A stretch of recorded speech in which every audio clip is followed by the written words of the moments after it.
Hi, this is a kind of video जो मेरे को बहुत पहले बनानी थी and due to some reasons due to some kind of restrictions of my mind कभी बना नहीं पाया।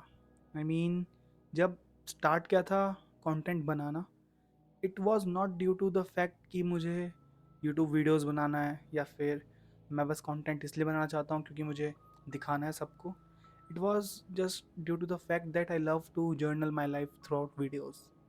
जब मैं स्टार्ट किया, मुझे बस अच्छा लगता था अपनी लाइफ को जर्नल करना अपने फ्यूचर के लिए। फिर धीरे धीरे धीरे डॉक्यूमेंट्री टाइप देखने लगा, बनाने लगा।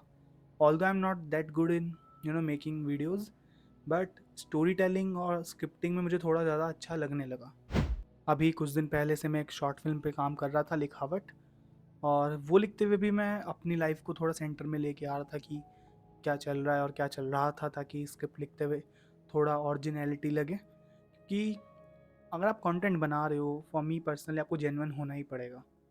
स्क्रिप्ट्स जब तक अच्छी नहीं बनेंगी, जब तक उसमें फैक्ट्स नहीं होंगे, रियलिटी नहीं होगी, कोई रियल करेक्टर बेस स्टोरी नहीं होगी।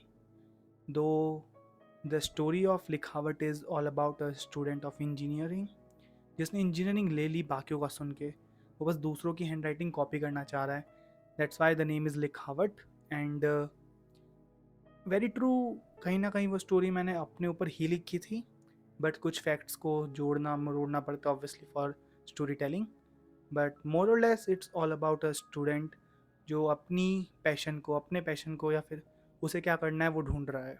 एंड इतना आसान नहीं था किसी के लिए भी अपना पैशन ढूंढना, क्योंकि बहुत लोग जॉब ले लेते हैं और जॉब लगने के बाद भी उन्हें ये नहीं पता कि वो क्या चीज़ करना चाहते थे कभी, क्योंकि उनका डीएस से अच्छा हो गया था, उनकी कोडिंग स्किल्स अच्छी हो गई थी। असल में हमारा पैशन क्या होता है, ये बहुत ब्रॉडली कोई बताना चाहे तो भाई ऐसे बोल देता है, जो काम करने में मज़ा आ रहा हो। अब दिक्कत ये भी है कि जिस काम में आप अच्छे हो जाते हो, कई बार आपको उसमें मज़ा आने लगता है। तो इसीलिए जब बच्चे कोडिंग में अच्छे हो जाते हैं, उन्हें लगता है कि यही उनका पैशन है, क्योंकि उनके आउटकम्स आ रहे हैं, क्योंकि उन्हें अच्छे से कोडिंग आ रही है, तो उन्हें कहीं बार लगता है कि कोडिंग उनका पैशन है। बट जॉब्स में जाने के बाद, काफ़ी टाइम बाद उन्हें पता लगता है this is not working. And ये ऐसी चीज़ नहीं है जिसके साथ पूरी लाइफ बिताई जा सके। इसी के लिए भाई, me personally advise myself every day कि do what I love, just not because कि बाकी लोग कर रहे हैं, जस्ट बिकॉज कि मुझे अच्छा लगता है। शायद रिजल्ट नहीं मिल रहे हैं या फिर नहीं मिलेंगे, I don't care, because maybe being on camera is something I love the most, to narrate stories, to tell the incidents of my life and to journal my life throughout the videos. And this is something that make me happy, this is something that give me a reason to just do something in my life right now, in this phase. And yes, YouTube changed something in me, and YouTube changing my life obviously. I want to tell about two or three main things. And before that, I want to share one short kind of incident. you know YouTube ने या फिर कोई भी kind of content creation ने एक additional जो fear मुझसे हटाया था, वो था पीपल फेसिंग का। चाहे फिर आप स्टेज फियर कह लो, किसी से बात करने का जो फियर होता है ना, कि वो कैसे रिएक्ट करेंगे, वो बहुत कम हो गया अब। आई रिमेंबर वन इंसिडेंट, ये फेबररी का टाइम था, इन माई सेकेंड ईयर, और वैलेंटाइंस का दिन था। और हमारे एक जगह है यहाँ पे, काफ़ी कपल लोग आ रखे थे, बहुत ज़्यादा। तो I had a performance of poetry, मेरे को पोइट्री बोलनी थी, और 2-3 लाइनों में मैंने बहुत ब्लंडर कर दिया। आई मीन बहुत अजीब था उस दिन। और तब मैं बाकी लोगों को देख रहा था, मतलब स्टेज से बीइंग अ परफॉर्मर, भाई बहुत मुश्किल होता है स्टेज पे होना। और वो भी जब जब आप इनिशियल स्टेज में अपने फियर को आउटकम कर रहे होते हो, बहुत मुश्किल होता है। जब मैं रूम आया तो भाई मैं ऐसे था कि मतलब क्या ही करके आ गया मैं। उस दिन के बाद से मैं बस हर दिन प्रैक्टिस करता रहा, या फिर काइंड ऑफ ज़्यादा से ज़्यादा परफॉर्म करता रहा जब भी मेरे को चांस मिला। ये स्मॉल इंसिडेंट मतलब ज़्यादा इंपॉर्टेंट नहीं था किसी के लिए, बट मेरे लिए पर्सनली बहुत ज़्यादा था। मैं आके उस दिन डायरी में बहुत कुछ लिखा था कि भाई मैंने फक्ड अप कर दिया सब कुछ, और मैं बेटर कर सकता था। ऑब्वियसली सबका टाइम आता है जब वो अपना बेस्ट नहीं दे पाते। मतलब पोइट्री मेरी ठीक थी, मेरे को कोई इशू नहीं था, बट मैंने 1-2 लाइन ऊपर नीचे कर दी थी जो राइम नहीं करी सही से। बट किसी ने ध्यान दिया भी नहीं एक्चुअली। सब ऐसे ही कपल डांस कर रहे थे and they were enjoying the moment, although I felt bad just due to my own overthinking. Yes, back to the topic when it come to what YouTube changed in me. Number one, my communication skills. I mean, year ago I was totally a different personality, and now I feel a confident personality when it comes to communicate with anyone. Now I have no issues, communicating to strangers, kind of confessing something and communicate to any of the personality in this universe. This is what I think right now. Maybe their personality I can't talk with, but every day obviously मैं books पढ़ता रहता हूँ या फिर कैमरे पे बात करता रहता हूँ, लोगों से बात करता रहता हूँ, चाहे फिर कंटेंट के लिए हो या ना हो, और काफ़ी मदद मिलती है मेरे को। और ये एक चीज़ भाई मेरे को नहीं लगता अगर मैं वीडियोस ना बना रहा होता तो कभी इतना जल्दी से डेवलप कर पाता। लोगों को 5-6 साल लग जाते अपनी कम्युनिकेशन पे काम करने में, क्योंकि वही ना, लोग सीखते हैं लेकिन कभी अप्लाई नहीं कर पाते। बट मेरे केस में मेरे को सबसे फील्ड पे जाके ही बात करनी थी, चाहे फिर सीनियर्स को मनाना हो इंटरव्यूज़ के लिए, चाहे फिर किसी स्ट्रेंजर से बात करनी हो किसी एक चीज़ के लिए, चाहे कुछ भी हो। मतलब now days I have kind of 0% of problem with communicating with any one. मतलब कई बार आपको लगता होगा कि कम्युनिकेशन बहुत छोटी चीज़ है, ना भी ध्यान दो तो क्या फ़र्क पड़ेगा, बट भाई एज अ ह्यूमन बीइंग हम किसी को अगर कुछ समझाना चाहते हैं, कुछ समझना चाहते हैं, they are only one thing, communication. और अगर हम उसी में बेकार करेंगे भाई, I don't think so there is any another way we can make impressions और kind of communicate in any good वे।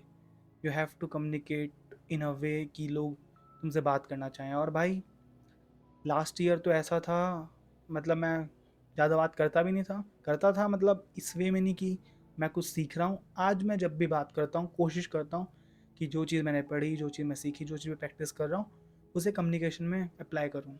चाहे वो छोटी छोटी बातें हों, जो मैं काफ़ी बुक्स पढ़ता रहता हूँ अबाउट कम्युनिकेशन, एंड उसमें भी जो बातें लिखी रहती हैं I try to imply that. और भाई वो काम करती हैं। मतलब मेरे को तो शुरू में ऐसा लगा था भाई ये बुकिश चीज़ें हैं, ये थीसिस काम करती नहीं होंगी, बट दे डिड भाई। और कई जगह पे तो ऐसे काम करी, मैं मान ही नहीं सकता था कि, मतलब मैं बता नहीं सकूँगा कि कम्युनिकेशन तो मतलब बीच का जो कॉन्वो है वो तो नहीं बता पाऊँगा, बट इट डिड भाई। और बिलीव मी, या फिर खुद से ट्राई करना।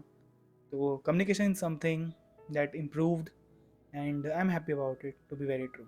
Number two is like, now I'm comfortable sharing my life.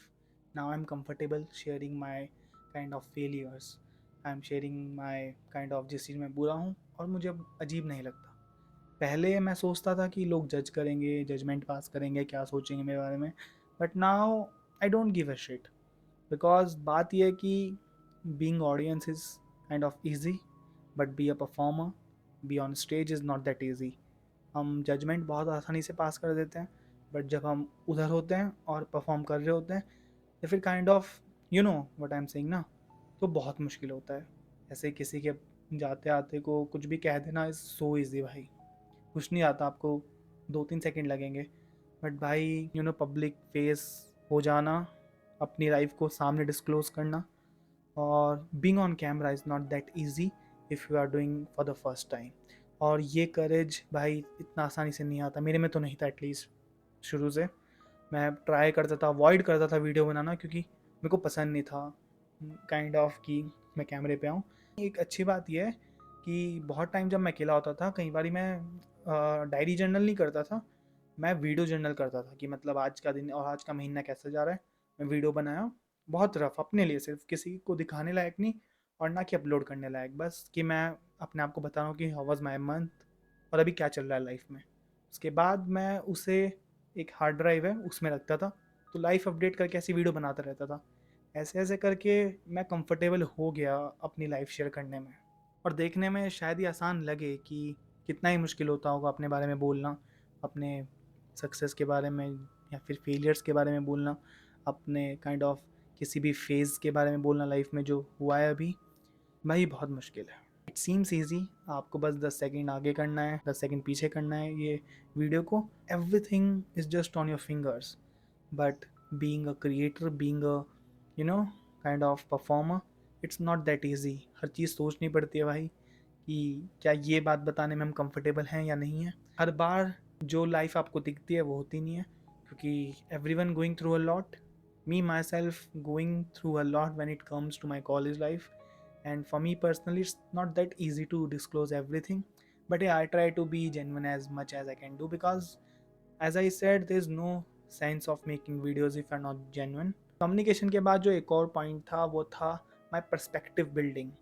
I mean before making videos किसी भी टॉपिक के बारे में मैं बहुत नैरो परस्पेक्टिव से सोचता था, क्योंकि मैं रिसर्च नहीं करता था उसके बारे में। ऑब्वियसली क्यों ही करूँ, क्योंकि मुझे कभी ज़रूरत नहीं पड़ती थी। जो मैं सोच रहा हूँ वही फाइनल है। बात यह है कि कई बार ये डिसीजन बनाते हुए हम पहले ही डिसीजन ले चुके होते हैं, तो बाद में बस उस पर ऐसे फैक्ट्स ढूंढ रहे होते हैं कि हम प्रूव कर दें कि यही डिसीजन सही था। But in very last 1 year मैंने पर्सपेक्टिव बिल्डिंग करी। कोई भी डिसीजन हो, कोई भी बात हो, मैं औरों की सुना और समझा कि उस साइड का पर्सपेक्टिव कैसा होता होगा, और पूरा ही स्टोरी चेंज हो जाता है भाई। मतलब कुछ चीज़ों को लेके, चाहे फिर वो डीएसए हो, एक पर्टिकुलर एग्जांपल देता हूँ। डीएसए को लेकर मेरे को लगता था कि फर्स्ट मंथ से या फिर पहले सेमेस्टर से पढ़ना चाहिए, बट जब काफ़ी सीनियर से बात करा, उनका पर्सपेक्टिव समझा कि उन्होंने थर्ड ईयर में आके स्टार्ट किया और तब भी आज अच्छा कर रहे हैं, तो मेरा पर्सपेक्टिव चेंज हो गया। क्योंकि वही ना, जो मैंने आज तक सुना था मेरा वो पर्सपेक्टिव बिल्ड हुआ। और क्योंकि मैं ज़्यादा लोगों से बात नहीं करता था, ज़्यादा कुछ करता नहीं था, एक नैरो पर्सपेक्टिव लेके अपनी लाइफ जी रहा था। But due to all the video making, all the content making, due to the fact मेरे को नए लोगों से बात करना पड़ता है, मेरा पर्सपेक्टिव बिल्डिंग होने लगा। एक छोटे टॉपिक से लेके एक बड़े टॉपिक तक मैं अब काइंड ऑफ मल्टी डायमेंशनल सोचने लगा कि अगर ये कोई चीज़ है तो इसमें बाकी चीज़ें कैसे काम करती हैं। हाँ, मे बी क्योंकि मैं बुक्स भी पढ़ता रहता हूँ काफ़ी टाइम से, तो maybe due to the books and the information in the books मेरा पर्सपेक्टिव बिल्ड हुआ हो। आजकल मैं एक बुक पढ़ रहा हूँ, the courage to be dislike. It's a conversation between a philosopher and a student. बहुत अच्छी बुक है भाई। पता है, book reading is a habit you should start today.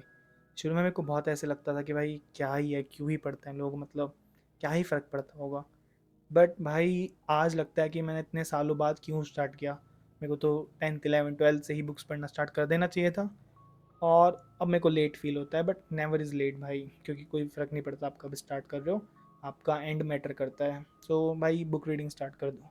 Next, मेरी स्किल्स भी डेवलप हुई हैं, चाहे फिर वीडियो एडिटिंग की हो, चाहे फिर वीडियो मेकिंग की हो, चाहे एक दो चीज़ें और हों। मतलब ऑब्वियसली जब आपको कोई कंटेंट प्रोड्यूस करना है, आपको कुछ सेट ऑफ स्किल्स आनी ही चाहिए।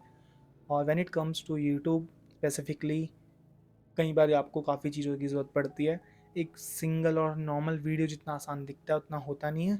If you are creator you know this, because भाई स्क्रिप्टिंग से लेके एक्सपोर्ट तक स्टेजेस होते हैं और उन सब से जाना ही पड़ता है। कहीं एक पे भी ब्लंडर किया, पूरी वीडियो ख़राब हो जाती है। यू नो वॉट, अगर आप फर्स्ट ईयर में हो या फिर अपने फर्स्ट सेकेंड ईयर में हो कॉलेज लाइफ के, या फिर कभी भी हो, आप जितना जल्दी अपने काम को स्टार्ट करोगे, चाहे फिर वीडियो मेकिंग हो, चाहे फिर आपका पढ़ाई हो, या फिर कुछ भी, आपको रिग्रेट्स बाद में नहीं होंगे। हो सकता है आज आप किसी चीज़ में अच्छे नहीं हो, but start any how, it will worth, and आप बाद में रिग्रेट नहीं करोगे। So this is all about this video. I wanted to talk about this a long ago. It took me so much time कि मैं इस video को बनाऊं. Although we are not reached 500 subscriber yet, and maybe we'll reach. But please guys subscribe this channel. And I'm Sudan Chaudhary, third year undergraduate student at Manipal University, Jaipur. And thank you for watching this video. Bye bye.